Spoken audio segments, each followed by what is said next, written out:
when you make a chair, don't try and make 10 chairs, don't try and please everyone. Make one chair, and make it as good as you possibly can.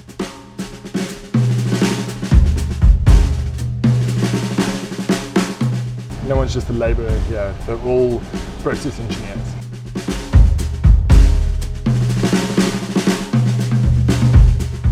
What are you growing in the back of the factory?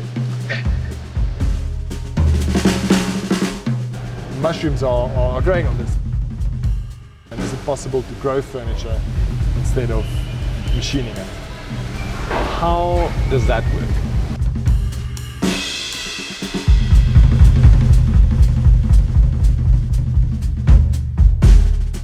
African design is really only now coming into its fruition and getting its rightful place on the world stage.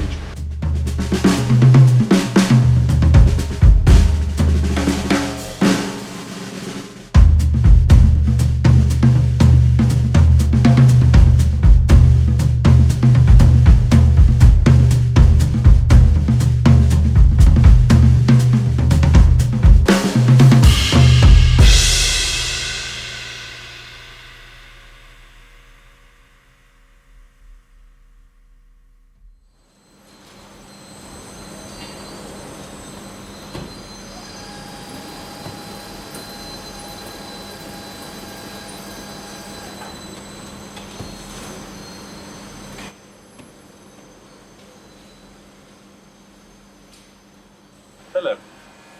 Hi. Nice to meet you. Nice to meet you as well. Why are chairs important in our lives? Yeah. I guess it's one of those pieces of furniture that no matter where you go, no matter what you do, you're always interacting with it. It's something that gives you comfort, something that makes you feel safe maybe. So in that sense, it's also a highly practical thing, right? So whether you do a trade, whether you're milking a cow, whether you're sitting in an office, it's something that you need, something that you use. And your signature Houtlander chair, how did you come up with that design? Sure, I mean it's quite a story. We were asked, back when we were still doing some shop fitting, we were asked by one of the restaurant chains to build a chair for them, a specific design that they gave us. And never tried making chairs before because it's extremely difficult. And we made this one chair. It was kind of more like an armchair lounger.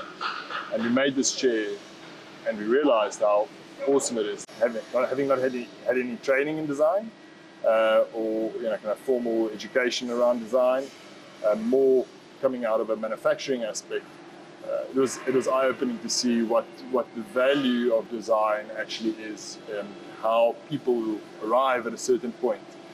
It's not just by chance. There's actual conscious decisions that takes place in that process, which was fascinating to me. So I think I was still also in that kind of stereotypical mindset of, Europe, what they do we call design, and what we do is called craft. So it's almost like there was a sense of looking down on things that came out of South Africa or Africa, in that it's more craft, it's more cultural, and it's not conscious good design. Wow. So what you're saying is we don't have a strong identity necessarily in terms of design, or a strong tradition that's valued by ourselves, but the European market seems to value it. That's fascinating. Yes. What did you find that there was lacking in South African design that maybe the European design showed you? Is there anything that you really decided to bring home with you? So I guess the main thing that, and I didn't necessarily come to that conclusion while I was there, but it was more a case of kind of reflecting on it afterwards, was that they seem to have the quality and the kind of production aspect of it very well refined, whereas we still had relatively crude and traditional methods of making the pieces that are designed. I mean, it's one thing to design something, but it's quite a different thing to bring that thing to life. And I think that's where we were lacking quite a bit. It's not necessarily the design aspect of it, but it's more like bringing those ideas to life, and the accessibility to technology in terms of machining, just access to basic machining actually is what was quite a challenge here. What happened at 100% Design after you visited Europe and you got inspired and you started developing your own design language? Then you put on a show at 100% Design. Yeah, it was quite a journey to get there. I remember we at that stage were still in the incubation program, and I had an old business partner that had a lot of experience in the kind of shop fitting and kitchen building and cabinetry environment. So we kind of started pivoting a little bit more towards that. And I remember, so we did shop fitting for Debonairs and Steers, the famous brands group. And I was lying on the floor putting skirtings into a Steers wall at 2 o'clock in the morning, thinking to myself, this can't be it. This is not what I want to do. So kind of there I made the decision, we need to, because we've already had, Houtlander was already going. I had a little shop in Mabuding in around 2013. It was making furniture, and then we kind of started pivoting away to more the shop fitting aspect of cabinetry and woodworking. But I just knew that that's not what I wanted to do. And then I was following the design scene quite heavily, not actually being actively involved in it, but knowing that that's where I wanted to go. I then reached out to Kathy O'Cleary from Platform. They're design consultants and kind of helps brands to kind of put their narrative down and build this platform where you can tell your story and just focus. So at that point I said, well, we've already developed the spindle chair, but we just didn't know what to do with it. So we had the chair, we had this other things that was going on, and then I just decided no more. From now on, we're saying no to all of this other work, and the focus has to be on making furniture, designing and making furniture. So it was a massive investment for us. Firstly, to hire a consultant to kind of talk to us and help us kind of refine the story of the brand. And then at that stage, she was also the curator of 100% Design. And then she said, well, if you've got any money left, you have to exhibit at 100% Design. Yeah. So so we kind of took the plunge. I had a very small limited range, put it on display, and from there it just absolutely exploded. That's quite a risk. Yeah. You've on the one hand got income projects, work coming in from the shop fitting side, and you decide enough of this, not what I want to pursue. I really want to focus on the furniture making. You must have gone through quite an emotional experience making that decision. Yeah, I guess the one thing that I've always, or at that point, realized is that being in my 20s, the risk factor for me is relatively small still compared to maybe someone that's already started a family, that's got a house to pay off, and dogs to feed, and kids to feed. So I mean, I was conscious of the fact that if I was going to try different things, and that's also why we did explore different things. But if I was going to do that, the time would be to do it in my kind of early 20s, try different things, see what would stick. So making that decision was relatively easy, because I didn't have much To lose, exactly. So the focus was let's try it, let's give it a go. If it doesn't work, you've got this other projects that you can fall back on. But it was also necessary out of a kind of a happiness aspect, right? So I've always known that's what I wanted to do. Doing the shop fitting and all that allowed us to buy some machines. You know, it was a little cash injection that was you know, kind of a stepping stone in towards the kind of greater goal. So you know, there wouldn't have been another way to do it actually. So how glad are you that you made that decision, looking back now? Well, it almost feels like it wasn't even a decision. Like it had to be part of this journey. So I mean, who knows what I would have done if I didn't make that decision. So good things came from the 100% Design show. Someone famous bought the bench that you guys exhibited, your first bench. Tell me a bit about that story.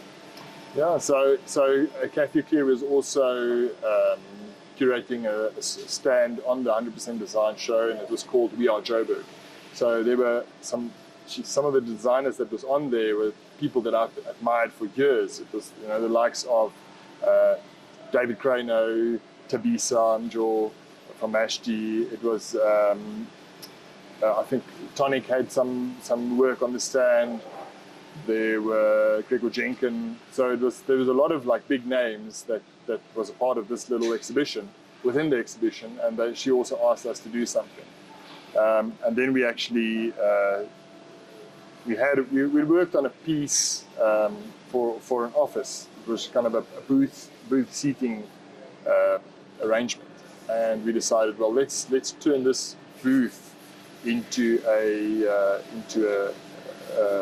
spindle chair, and that's when the Coronation Bench was born. So we exhibited that on the We Are Joburg stand. Yeah, and then we won the award for the best furniture design. He's Rookie's first time on the show.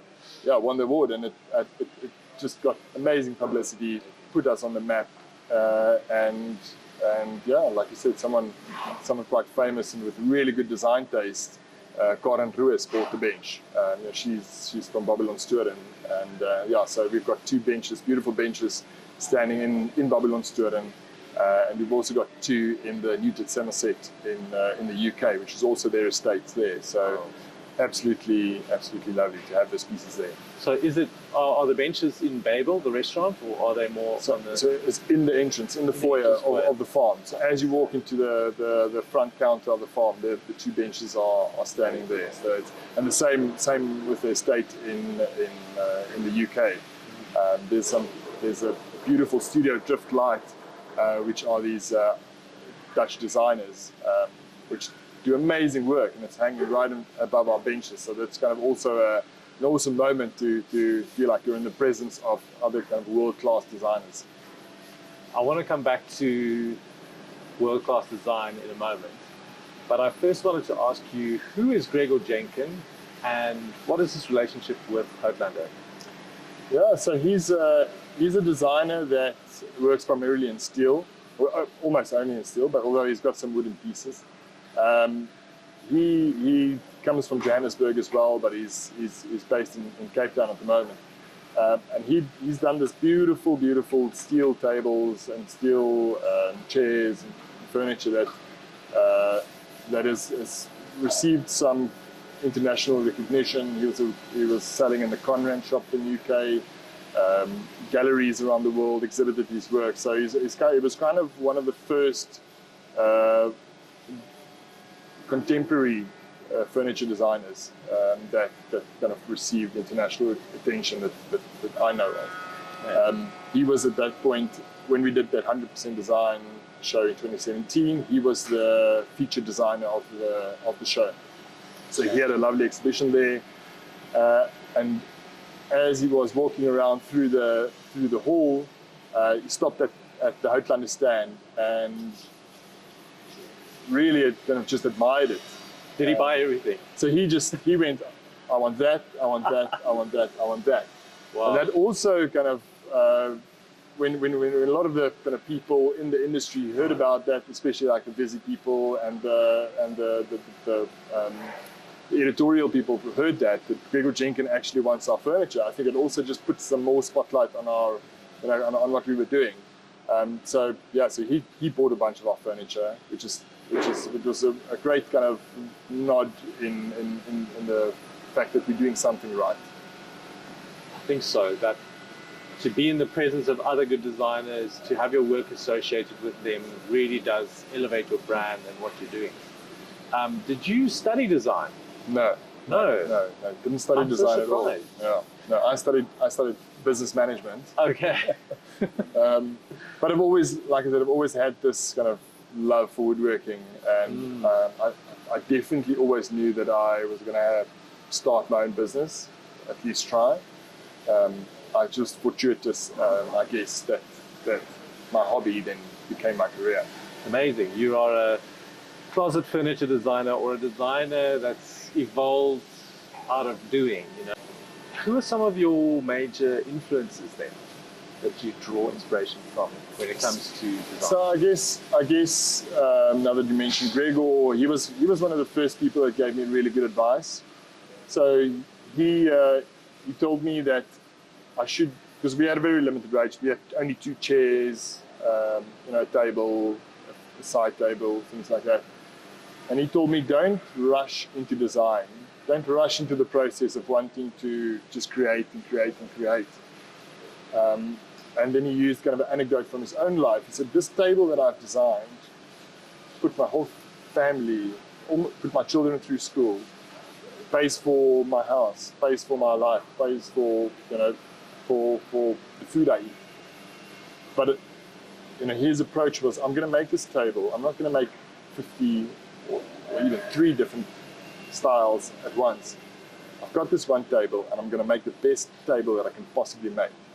And then he said, when you make a chair, don't try and make 10 chairs. Don't try and please everyone. Make one chair and make it as good as you possibly can before you actually go on to the next thing and the next thing.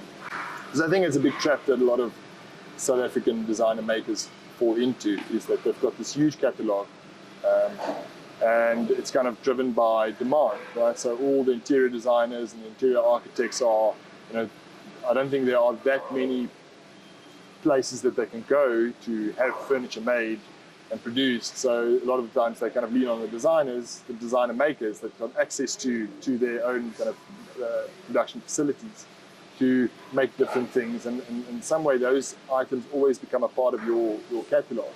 So the advice of saying no to work and just focusing on, and just kind of trusting what you do, enough to say, well, that's a nice chair, but I'm not going to make it for you. I think you need to buy this chair because it's good. It's really good. It's the best chair you'll possibly buy for this price. So that was a huge kind of learning moment for me, and something that I've always taken to heart. And I've also kind of portrayed that to other designers now. It's like, just don't try to do as much as you can. Try to do as little and as good as you possibly can. I suppose in that moment you were probably also thinking, wow, I'm glad I'm not doing shop fitting for 100 clients, each with their own separate requirements. Being able to pour your energy into one design, one focus, and seeing Gregor's example really demonstrated to you that, this furniture making can actually be a sustainable business. Yeah. Oh. Okay. Your design language for all your pieces speaks of Scandinavian design and Japanese design. What specifically is it about those 2 design cultures that you guys are trying to capture in your pieces? So I mean, both those aesthetics lean quite heavily on kind of the minimalist look, and making the material, the euro, instead of going, trying to make something very complicated, making something trendy, making something quirky. So we try, and when we design, we try and look at the sustainability aspect of the aesthetics, not only of the kind of material. Is this something that someone's going to grow with? Is it something that, is it mature enough so that people would actually covet this piece of furniture for not only for their life, but also pass it down to their children maybe, or to family, so that piece of furniture actually lives, has quite a long lifetime. So there's something I've been thinking about when I look at your furniture, and I don't know much about the history of furniture making, admittedly, but there's something that reminds me of traditional Cape Dutch furniture, and I think a lot of the aesthetics, you mentioned minimalism, are born out of essentials and not having many materials, not having access to maybe machinery. Is there a simplicity and I want to say efficiency about your works that you're pushing actively? Yeah, absolutely. Just speaking of the Cape Dutch kind of aesthetic, it's something that I grew up with. We had, my parents had that kind of style of furniture in their house as well. We had the Rimpies, Bankie. We had the two-tone furniture, the yellow wood and the Mboya mix furniture, and a lot of the kind of beauty of that kind of got lost within the busyness of the aesthetics of not only those pieces but everything that's around it. So a lot of the time you see guys like Laurie Vick, he uses those old elements in classical kind of design styles, but puts it in a contemporary space, and then it actually just comes to life. So a lot of that is what we kind of consciously also kind of try and achieve. So we the efficiency aspect comes out of some decisions that we've made, kind of just to make logistics easy. So we only use oak in our production, but we use different methods of tinting the timber or oiling it, so that if someone wants a darker finish or someone wants a lighter finish, they've got the options, but the option is only oak. Like Henry Ford, right? You can have any timber as long as it's oak. Right, exactly. So, and at the start, it wasn't really common practice at all. I mean, all the kind of other designer makers that were in the industry had 3 or 4 or 5 different options, because I think the perception was that is what the market wants. The more options you give, the higher your chances are of actually selling your product. And we've definitely come to realize that that's not the case. People understand oak. Oak is the most widely kind of felled and processed hardwood. I think about 16% of all the hardwoods that are being processed are oak. Wow. So it's a significant, worldwide. So it's definitely a sustainable timber, the way that they harvest it, and the fact that we now process the timber. We've got all of these small little components or offcuts, which we can rework into spindles, into legs, into braces.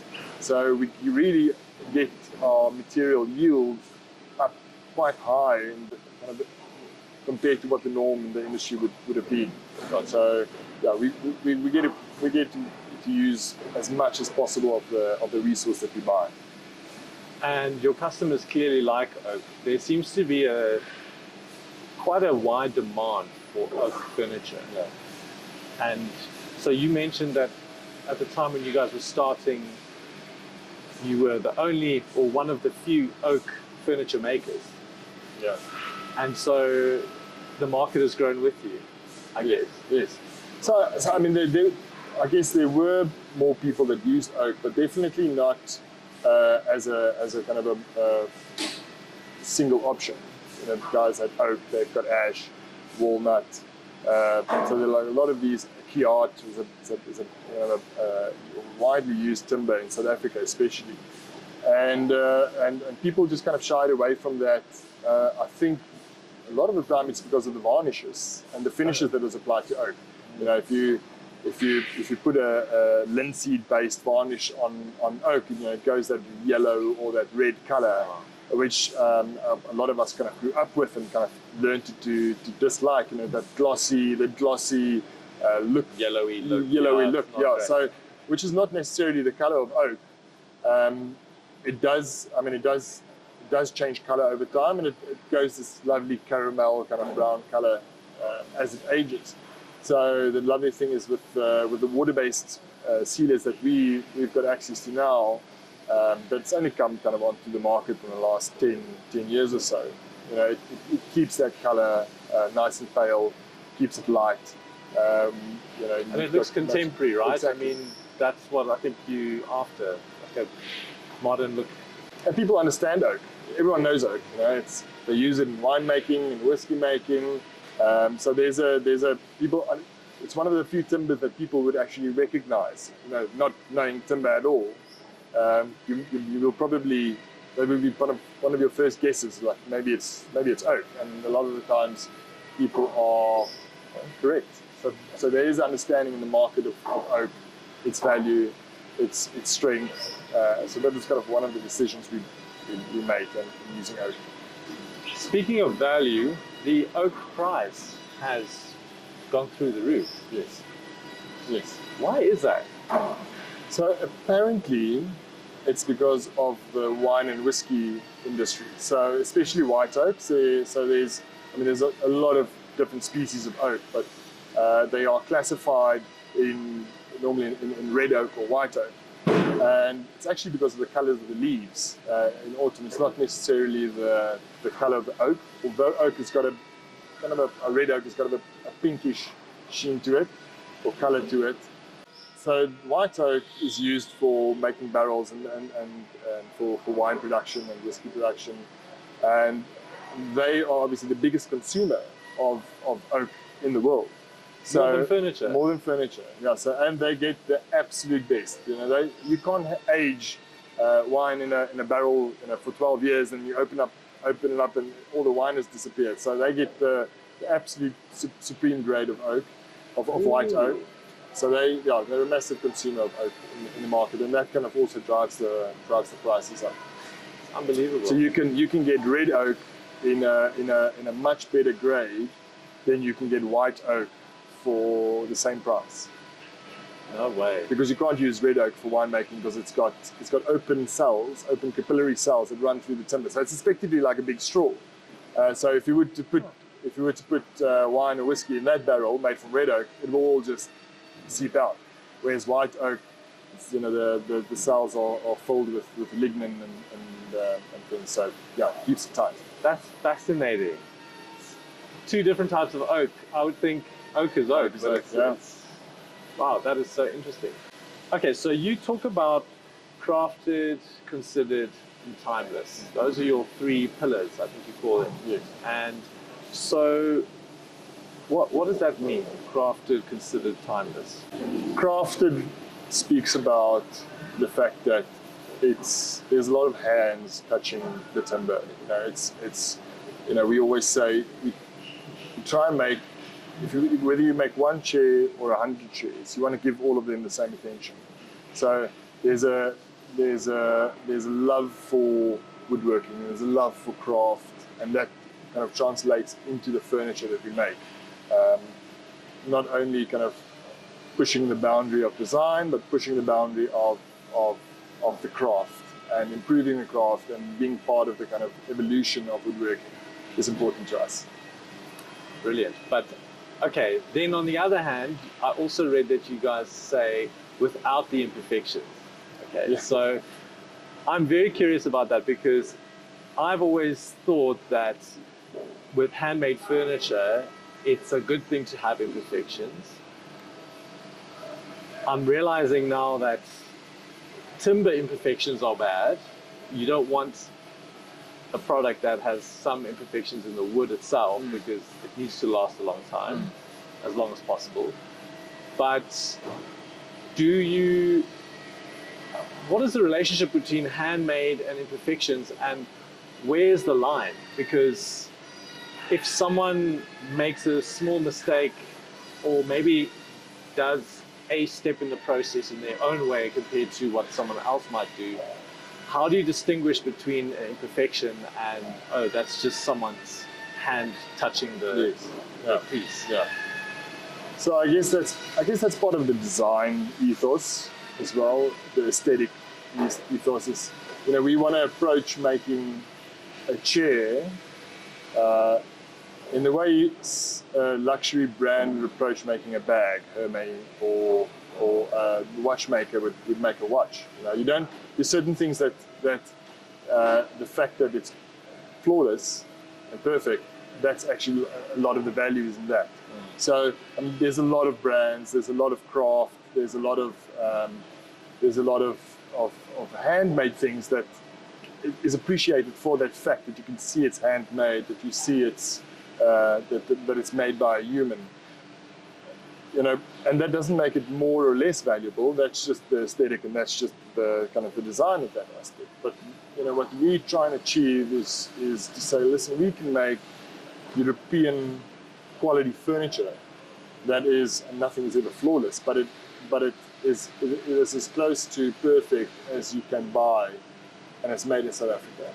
We don't have to look up to these European furniture makers and design houses and brands that's been around for over 100 years in terms of their quality and what we can produce. So for us it's almost a challenge to see how well can we make a piece of furniture, because every line and every detail is conscious. We take great care in designing those aesthetics and those elements. So what we do want is to honor those pieces as much as possible by trying to get it as perfect as possible. And now technology comes into the conversation, because the machinery that you guys use, the technology, your production process, it's very high tech. So how has that helped you create consistency and ultimately a better product? Yeah. So a lot of spindle furniture has been around. It's been in fashion since the 50s. So we can't claim that we designed it. We were the first guys to do it. But what technology has allowed us to produce pieces that's so accurate. We've got CNC robots, and they cut a lot of the joinery. They cut on there to a 0.1 millimeter tolerance. So we embrace those old joinery techniques and methods, and we combine it with new technology that's super accurate, that's very fast. And so we bring those together, still honoring the old traditional joinery, but just doing it in a new way. And it's quite important, because a lot of people would ask, but you're using technology, and but how many jobs does that machine actually take? And I always say, you've actually got it wrong. We can employ 60 people because of those machines. Especially in the South African context, where we need employment, we need people to work with their hands. We need people that's not necessarily very highly skilled to come here and learn a skill that's relatively easy for them to get a grasp of. And we do that by embracing technology.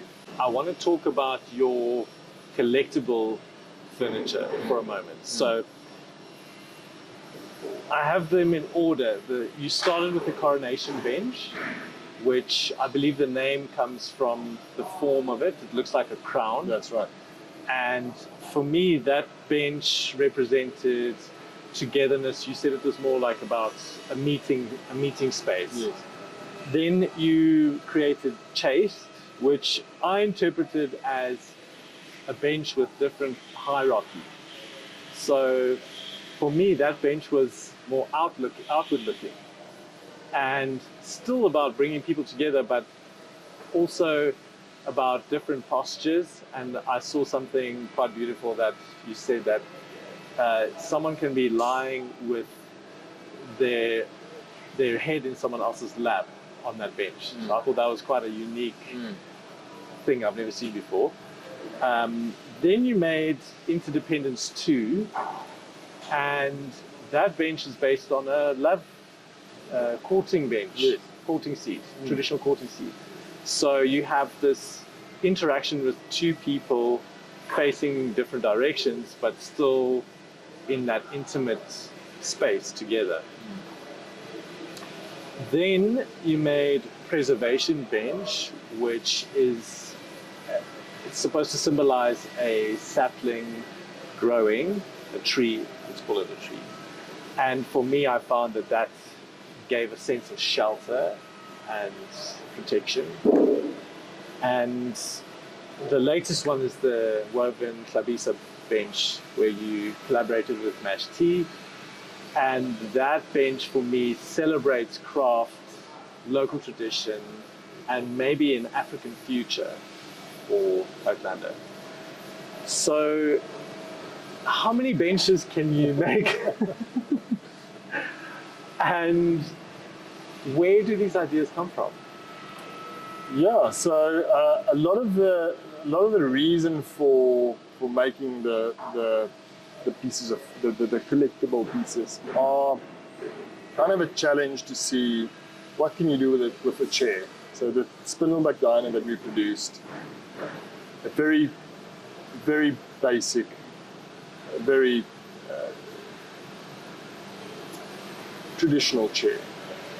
How can we twist and turn and change that to have different interpretations, to live in different scenarios, and to foster different kind of ways of communication? Because a lot of our benches is something that's, for a community, it's for more than one person. So a lot of the thinking around, and I think the love affair with benches is the fact that there's always a sense of community, there's always a sense of togetherness and love when you think of a bench. Hence the kind of courting bench that was the interpretation of the interdependence bench, where two people sit on opposite sides of a bench and the bench is twisted, and there's a whole relationship that takes place between two people, but you're kind of safe on the one side, and you've got someone on the other side. In a way that a bench is like a lot of us, and like humans, we are interdependent of each other. We're together, but we're also our own individual entities. So that's kind of a lot of the kind of symbolism, I guess, around a bench and using a space together. Love that. That's so nice. I love that idea that a piece of furniture can spark social change. And I think you talk about that on your website as well. How do you see the relationship with people and your furniture unfolding? So I guess there's two aspects to that, and so one is our clients, and one would be us as Houtlander, the company. We believe that furniture is kind of part of those things. It's part of the interaction that you've got with the world.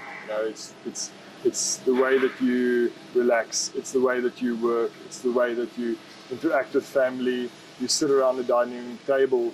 So furniture is really the facilitator of memories, of your interactions, of your work. It's not necessarily the thing that you remember, but it's the vehicle that creates those memories and gives you those opportunities.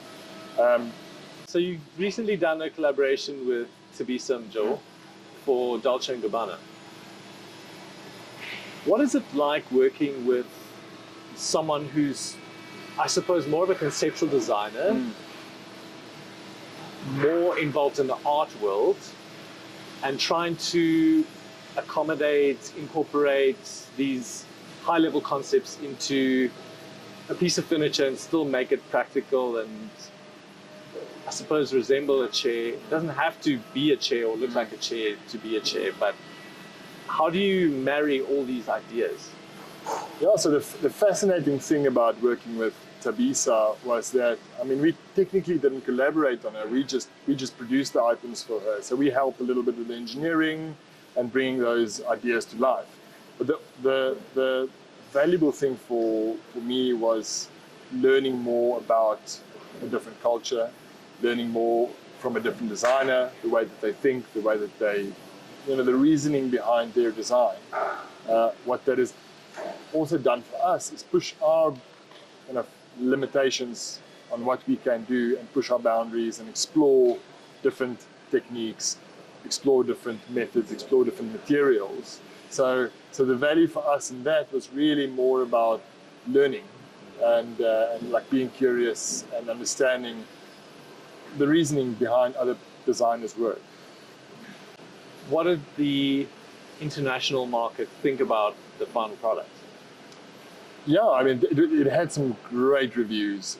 People absolutely loved it, especially it going into a trade show in Europe and being part of a design house like Dolce & Gabbana. I think what stood out for them was that it's so different. It's so new to them. African design is really only now coming into its fruition and getting its rightful place in the kind of on the world stage. Last year, the Klabisa bench that we did with Thabisa was bought by the Centre Pompidou in Paris, which is one of the biggest contemporary design galleries in the world, museums actually in the world. So, and we're the first South African designers to have a piece in the museum. So, all of a sudden, there's a lot of focus on what's coming out of Africa. The fact that it's handmade, the fact that it's not just automated. There's a lot of value that's being placed on the stuff coming out of South Africa and Africa as a whole. So on the one hand, you are producing extremely high quality furniture pieces that are for practical everyday use. On the other hand, you are collaborating with high profile artists, designers to make these collectible pieces. Does the one influence the other? Do you take some of your learnings and that trickles into your production of your main furniture range? Yeah, I guess I can use the analogy of the fashion world maybe, where you've got your Paris Fashion Week and people parade down the catwalk in very bizarre haute couture items, but you won't wear those pieces necessarily in public, or it's really about pushing the idea of art, of design, of aesthetic. With that comes the challenge of making those pieces, which then challenges us, to kind of takes us out of our comfort zone and go, okay, well, we have to now look at what is technology looking like now, what are the latest thing in tooling, what is the latest design versus craft kind of elements, where does the joinery come into place? Do we need to maybe explore different joints? Because you can become very complacent and comfortable in when it comes to mass production, which I guess in a sense we are doing with our run-of-the-mill range. You keep on refining your joinery and making it better and better and better, but you don't necessarily employ different joints. When I started off, it was only me, and then we just as the demand grew, we employed more and more people, and the kind of responsibility has always weighed quite heavily on me of employing people, and also in kind of our South African context, understanding what that actually means. You're not just your salary is not just salary that you pay. It's not just kind of looking after one person. Generally, our employees look after quite a lot of people. They'll be looking after brothers and sisters and their parents as well. So, that's quite of a big responsibility in terms of making sure that the business is not only sustainable. It's not only me. It's not only my skin in the game. It's everyone's skin in the game. So, it's come quite natural then to start, as the business grew, just embracing having more and more people. But what has been tricky is, and I think that's just a kind of a common phenomenon, is there's always a relationship between employer and employee. And when I had 10 or 20 or 30 staff, it was still relatively easy to manage, because I could build personal relationships with most of the people and get to know them. But we were at some point up to 70 people, and it's very difficult then to just keep on having those personal relationships. So that kind of disconnect between myself and my staff, especially people kind of on the factory floor, started dissipating, because you can only spend so much time with a person, and then there's this beast that you've created now that wants your energy, and you've got to speak to accountants, and you've got to speak to the marketing team, and you've got to speak to all these people. So you actually interact with your people on the floor. You actually interact very little, and that's why I read a book by Paul Akers called 2 Second Lean last year, and it absolutely made so much sense for me in terms of what I need to do to bring that, to close that divide between myself and the staff, my management and the staff, by embracing the idea of creating a culture, and the fact that we actually have agency over that. It's not just something that's out of your control. Everything is within our control, and if we don't create a culture, there'll be, the culture will create itself. So we've implemented different routines in the morning. The first 45 minutes of the day, no one works. So the first 15 minutes, we start with our morning meeting. We start off by stretching. So it's kind of a Japanese-inspired radio tasho, they call it, exercise, where everyone would in the morning come together, do some stretch exercises, just kind of calm down, because everyone's rushing to work. There's taxis, there's potholes, there's accidents, there's traffic lights aren't working, so you're kind of worked up by the time you get there, and then your day's only starting. So anything small can trigger you, if something happens out of the normal, if anything goes wrong. So we start off by doing some stretches, and that just kind of puts everyone in a good mindset. We have different people presenting the morning meetings every day. So the host for the morning meeting would first ask everyone if they're grateful for anything, and that just kind of shows everyone, it just facilitates everyone getting to know one another. So a lot of people would say, just grateful for life, grateful for energy, grateful for my kids. My child did this and he started walking or started crawling. Or we had a guy share, he was looking for his family for 10 years and he finally found them. So just things that you would never really know of the people that you work with. All of a sudden, there's a platform for people to share those kind of things. And after the gratefuls, we have shout outs. So also just giving recognition to people that's maybe helped you out. If I'm working on my workstation and I need a tool, or if I need to learn how to use a different machine, I can give a shout out to that guy saying, thank you for helping me out, or well done for doing that. And after that, we go into mistakes, because we also want to create a culture of embracing and learning from mistakes. We applaud it when you put your hand up and say, I made a mistake, I cut this piece wrong, or and I broke this tool, or that chair had a defect because I wasn't using the clamp correctly. That just gives an opportunity for lateral learning as well. So now not only have you learned from your mistake, but now all 60 of us have learned from your mistake.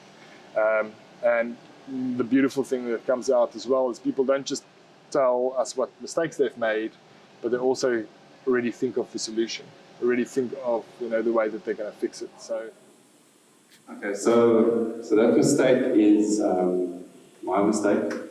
I haven't trained or standardized our dispatch team to know that you're not supposed to grab things that hasn't been cooked. We start off the day with a kind of an improvement mindset of, I'm in total control. I've got agency over what I do. I'm not going to be chewed out if I do something wrong. I'm going to be celebrated for actually putting my hand up and saying that I made a mistake. So that's kind of just forms part of that culture that we're trying to create. After that, we show improvements. So any improvements that someone's made, whether it's making a stand for a dustbin, or whether it's making a little place where you can put your water bottle next to your machine, or if you're using different tools to service your machine, then you make little brackets and stands for that tools or your equipment to live. So we then celebrate those things, because we feel that, we're not actually paying our staff, for their hands, even though they use their hands in making furniture, but we're actually paying them for their intellectual capacity and for their brains. So we're actually paying them to improve the process of making furniture, not just making furniture. And I think that also gives them a sense of purpose and a sense of, they've got a greater goal here. They're not just laborers. No one's just a laborer here. They're all process engineers. They've all got the ability to make those changes. So we celebrate those improvements that the guys have made the previous day. We show them on the screen. Everyone applauds it. And after that, we've got 30 minutes. We call it 3S time. So it's sweep, sort, standardize. So it's basically like a self-improvement time. You've got free reign to do whatever you want. So 30 minutes, if you want to watch a YouTube video on a production process, if you want to listen to a podcast, if you want to build a jig for your machine, if you want to just clean your area and get it organized for the day that's ahead, then you can do that. So, basically free reign to do whatever you want in that first 30 minutes after the morning meeting. And that also just kind of, puts everyone in that mindset of okay, what can I improve today? What can I do better today? So it just gives everyone that opportunity to improve. I think it's brilliant. I mean, we were lucky enough to be here to see it, and I'm curious as to how that is translating to your bottom line as the business owner. Have you noticed a change? Yes, we're definitely making less money. Okay. So the other thing is that I've read this book, and there's kind of this lean community in the world at the moment that's kind of embracing, sharing ideas, sharing the journey. And we're about a year into our journey now, but it's very normal for us to take a dip first, for the lead times to go up, for us to make mistakes, because now all of a sudden we had this machine running, and now we're putting in different things. We're changing a lot of kind of production ways we used to produce. We're pulling people out of their normal scenarios. I mean, now we're losing 45 minutes a day where we on each person. I mean, times that by 60. That's a lot of man hours that gets lost in a single day, a week, a month. But the whole idea is that through this process, we actually train everyone to see waste. And it's not just waste in terms of a piece of wood that we can't use, or the mistake that we made. It's unnecessary motion, it's unnecessary transport. It's the fact that pieces of furniture are waiting to be worked on. It is the defects. It's a lot of things that we would have traditionally not thought of as waste. Now we know that, okay, our waste is actually not just a defect. Our waste is the 8 different things that causes us to go slow and causes the customer to wait for their product. So by training the staff and going through this whole process, we give them the opportunity to identify different things that go wrong, because they are the experts. I'm not in the factory as much as they are. They're working at their workstation. They know how to assemble a chair better than I do, because they've done it 1,000 times, more than I have now. So I shouldn't be the one going like, how can I improve your process? You should do this rather than that. But giving them the agency over what they do, just gives them that confidence to go, well, actually, I think we can improve it this way, or we can improve it that way. And actually, I need this tool rather than that one. That will accumulate. It's the whole Japanese Kaizen philosophy. It's a big change through small incremental improvements. It's not this big thing, change everything all at once and think you're going to be better. It has to come over a period of a year or 2 or 3 or 4 or 10 years, where you're constantly making small improvements. And we call it 2-second improvements. So in your 30 minutes that you get each day, try and make an improvement that's going to save you 2 seconds in the future. Whether it's rearranging your workstation, because now I don't have to go fetch a tool somewhere else. I don't have to struggle with pulling a nail out or pulling something like that. Now all of those processes are slowly improving, and if everyone just makes one small improvement in the morning, it's 60 guys and ladies that's made improvements, and that just accumulates over time, and it begins this avalanche of improvement that just kind of flows through the whole factory. And the beautiful thing is, I don't have to do it. Not that I don't want to. It's awesome and fun to make those improvements and be on the floor, but they are the experts. They know how to improve. And now I just sit back and I see all of the improvements being made. I mean, a lot of the things that you'll see here, wasn't me.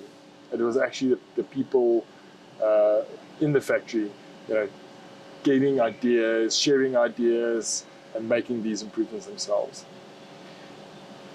I really love this idea that you are passing responsibility and agency onto your staff, instead of having a mindset of control, enforcing punishments or penalties for people. I think it's an enabling tactic. And so I can imagine one of the biggest touch points for you in the business is talent retention and skills retention. I can only imagine how damaging it is to lose someone of skill and have to replace them and retrain them and go through all of that. So I think what you're doing is creating an environment for people where they want to stay, they want to learn and improve themselves, and they know that there's space for them. You spoke about improvements, the small improvements, like build yourself a little stand. So do your workers in the factory, are they allowed to customize their workstations? How does that work? Yeah, absolutely. So we've actually at the moment we're building what we're going to call our improvement cave. So one of the guys that used to work on the floor, he's showed massive potential. He's got great skills. We've trained him to use a 3D printer, to use a laser cutter. And he's now basically our improvement specialist. So his only role is facilitating and helping all the other guys in the factory making improvements. So if they want to 3D print a great stand, for the spray gun to go onto, then he's the one that goes and designs it and prints it. So they've got full autonomy over making these changes, and that's kind of that's been one of the hardest things to do, is to let people make mistakes.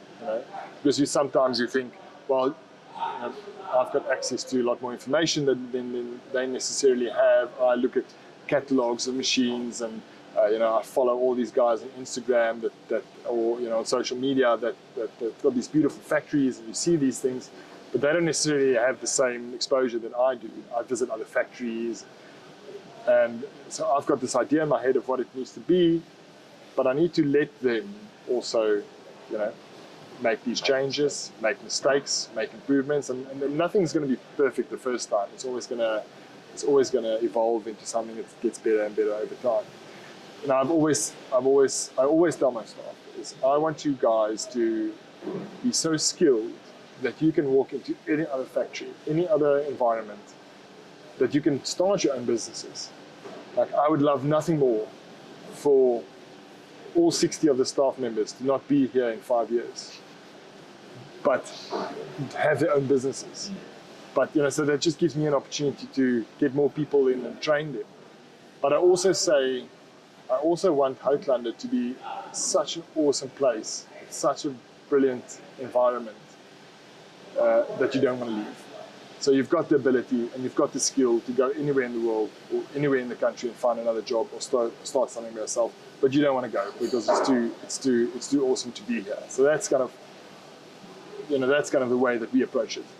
If you leave, that's fine, great. If you can build a better life for you, if there's better opportunities for you, then we've done our part, in actually giving you those skills to go and do that. And there's always more people that want to get those skills as well. So yeah, we don't think of it that way, that it's damaging or that it's a risk to us. Has your staff turnover gone down since you Yes. started this? Yeah, no, everyone absolutely loves it. No one wants to leave. So and we've got a heap of CVs of people, really that want to join. that want to join as well. So That's brilliant. So on this topic of the relevance of people in factories, what is your opinion of AI and what's busy unfolding in the technology space right before our eyes? yeah. So I visited Europe last year at Salone, and I went to a few factories as well. And the interesting thing for me is that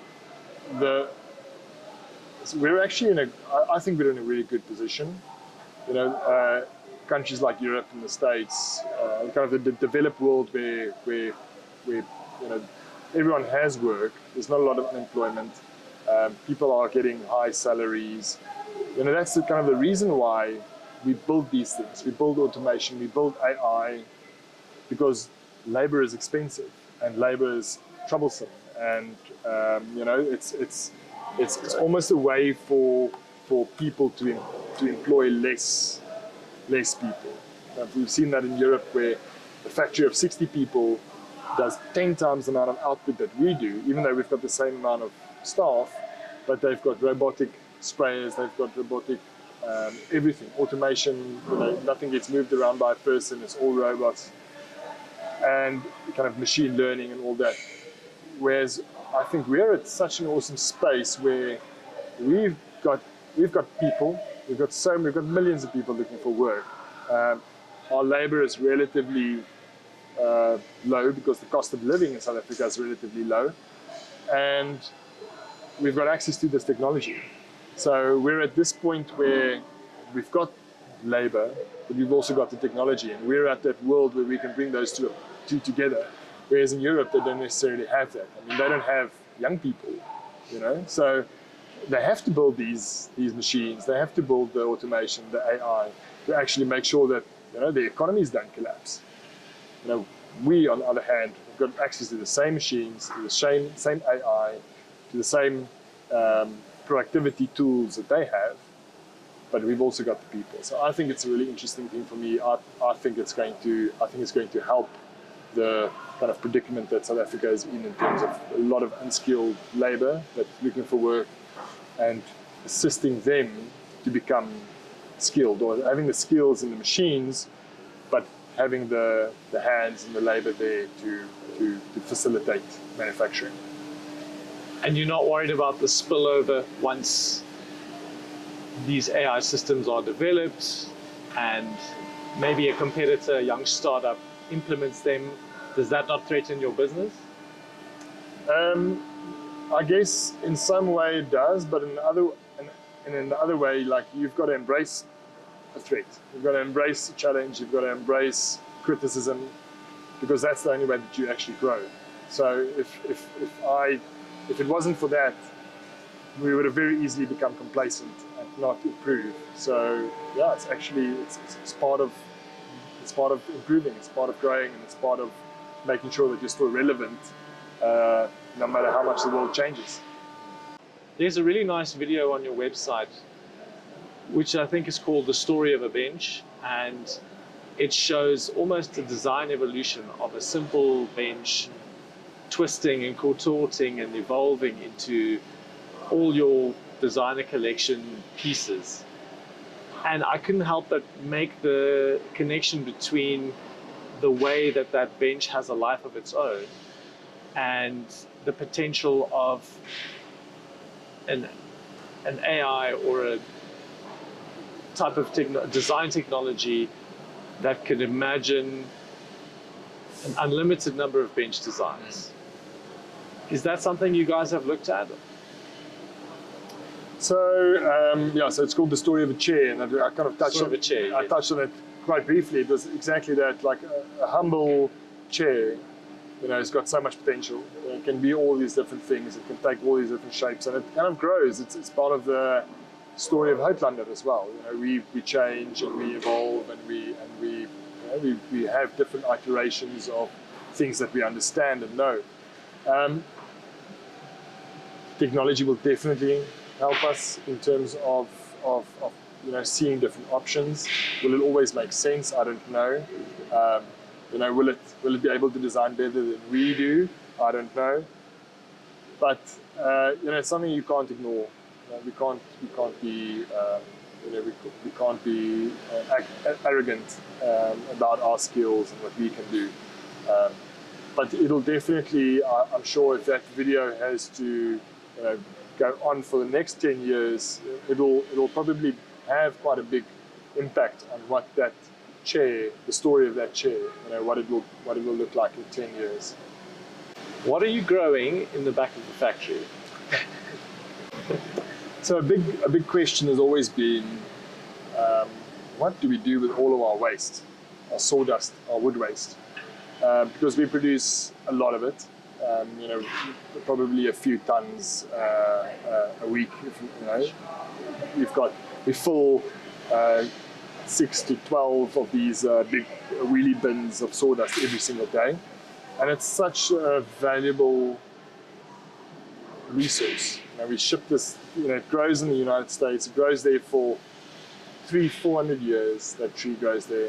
We ship it all the way here, we make furniture with it, but the sawdust and the waste that stays behind is just, the question has always been, what can we do with this? And we'll explore different things, and through the exploration, we learned that it's the perfect medium for exotic mushrooms to grow. Like in the European or in the American forests, when this 300-400-year-old tree falls down, it'll be consumed by mushrooms and a lot of different bacteria and things, but mushrooms are growing on this. So we decided to explore the use of growing these mushrooms in a way to not just throw the resource away.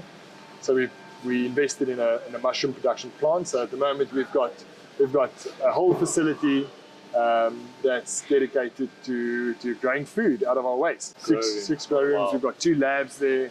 So we're inoculating the sawdust with some exotic mushroom. It then goes into the incubation and grow rooms, and a couple of weeks later we've got food, which is an amazing story. Something that is important to us. It's we see ourselves as custodians of resources, and that's just a way to make sure that nothing goes to waste. I mean, there's always waste, but as little as possible goes to waste, and we can do something of value with that waste. Talk about sticking to just making one chair, like Gregor said. I mean, now you've gone into mushroom farming. You mentioned to me when we were walking around earlier that it's maybe possible to even grow furniture. How does that work? Yeah, so I mean, through learning so much of the way that mushrooms work and the different aspects of that, I learned about mycelium, which is the root structure of the vegetable, and it grows through the substrate, whatever substrate you give it. And in our case, we use oak. It grows through the substrate, consuming all the nutrients and the lignin, and using that to then eventually create the fruit. Now, the mycelium that stays behind, there's a lot of research at the moment around mycelium and the use of it, because it's 100% organic, it's biodegradable, it's biomatter, it is, it's basically carbon negative because it consumes waste rather than produce it. There's a lot of research in the architectural space around growing mycelium panels for construction, for sound, sound treatment and acoustics. There's research in using it for packaging, because now you don't have to necessarily use plastic or something to create a mold or a shape. You can provide the shape and just have the mycelium grow through that shape. It's a And mold. It's a mold, 100%. So yeah, that's the exciting part. That's also kind of a part of what we're exploring in the design world, is what can we actually do with the mycelium, and is it possible to grow furniture instead of machining it? Fascinating. If you can manage to do that, I'm sure it'll be a huge breakthrough in terms of the furniture space. I'd love to hear more about that. And in particular, because you are finding a way to recycle your waste, I wouldn't say it's necessarily a distraction, it's actually an offshoot of your business production. And yeah, the problem of what do you do with all the sawdust? Is it possible to use it to compress it into chipboard furniture or any of that stuff? Or is it far more sustainable to grow mushrooms? Yes, I mean that was part of the exploration that we undergone, and I guess part of it would have also been the investment and the technical know-how of using that. And I think there are guys that's using it and mixing it with bioresins and things like that. But I just really kind of resonated with the idea of creating food with the waste. So it's just, I guess, a conscious decision on what to explore, because it's very hard. I mean, what's one of the most difficult things to do is to be kind of focused on one thing only, because you've got all these distractions and all these options out there. So it's really just been a conscious decision on focus. And I guess also just having the right, I've got a business partner that runs that part of the business. So it really takes a lot of, a very little of my bandwidth to get that going. She runs it, and she's absolutely fascinated with the whole process, and she's amazing at that. So it's such an important part, who you bring on board and who you work with to make these things work. I think the thing I love most about it is that it's a low-tech solution. Instead of trying to work incredibly hard to solve the waste issue, you guys have said, oh, just use it to grow mushrooms. And you have food, and if I'm understanding correctly, the mycelium is the root structure, so the mushroom itself is the fruit. Yes. So you can you harvest mushrooms continuously from the same root structure, or does that also die? So you can harvest about 3 or 4 times from each log. The thing what happens is, like, all the nutrients is consumed, and that's kind of the reproductive system of the mushroom. So as it's in an area, it will consume all the nutrients it can, and once it's consumed all of the nutrients, it needs to move to the next place to get more nutrients and more fruit. So then it grows the mushroom, it grows a cap, and underneath the mushroom you've got these little fins, and there it releases the spores. So it doesn't have seeds or something like that. It's got these airborne spores which you can't see, it's so small, and it releases the spores into the air so that it can land in the forest in another place and then grow again. So that's basically the reproductive system. You can harvest 2 or 3 times off it, but you've got to understand that the nutrients are actually already consumed. But that log that stays behind is then still has value for us now in the exploration that we're doing as material. So we can mulch it again. Oh, just add a little bit more nutrients, and the fungi will grow again. And if we then give it a shape to grow into, that's where we can possibly grow our furniture. Philip, thank you so much for sitting down with me. I've learned so much about not only design and furniture making, but about mushrooms, believe it or not. It's been an absolute treat to see your factory. I think you guys are pushing some incredibly pioneering business strategies and creating a wonderful work environment for your staff. I think it won't take a lot of time for you to start to realize the benefits of all these processes that you are putting in place. And I can just see Houtlander absolutely blowing up soon.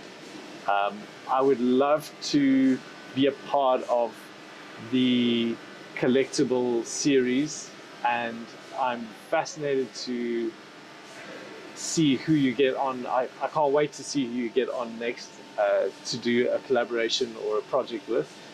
And I wish you really all the best of luck. Thank you so much for all the time that you've given me and shown me around. And it was fantastic to meet you. So thank you. Thank you. Thank you for coming through, and yeah, just thank you for the opportunity. I'm very humbled by your presence here. Oh, thank you. You're welcome. Awesome. Thank you, sir. Thank you. All right, cool.